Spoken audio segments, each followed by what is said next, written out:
আমরা দুইটা একই মায়ের ঘরে জন্ম নিছি, একই বাপের ঘরে জন্ম নিছি, কিন্তু আমরা দুইটা দুই দল করি, এক দল করো, কামা দল আয় পড়ো। কেরে জানে না কেরে দুই দল করি কেরে আমি তো এই কারণে বিচার পাই না, কেরে করি এটা তো আমি জানি না। কারণ খুঁজে না আমার আব্বা যে বেলা এই যে আমরা আব্বা যে বেলা আছেন এ বেলা তো গোষ্ঠী সবাই এক দলে করতো, এক দলে করতো। এক দল করছেন আমরা গোষ্ঠীর মধ্যে কোন দল আছে ভাগ আছে ভাগ তো হয়েছে নিজেকে দেখছি নাকি দেখছে আমরা না। কোন দল করছি?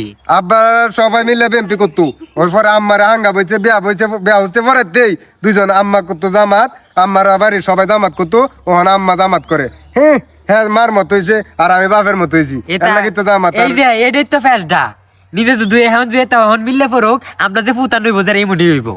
আমরা মিলতাম না, মিললে আব্বা আম্মা মিলুক, আব্বা আম্মা তুমি মিলে এরা একদল মিলে তে আমরা মিলবাম, আমি বাপের মতো হইছি, আমি বাপের দল করবাম। বাপ মা মিলাই নিজেরা, আমরা মা বাপ রেখে মিলাই তুই আয় মিলাই থইব। হ্যাঁ না মিলাইলে আমরা মিলতাম না তো। তা আমরা ফুতারে তো এই মুঠি হইব, 14 গোষ্ঠী কি সারা বাংলাদেশে আর বিচে আওলা কি রইল আমার কি?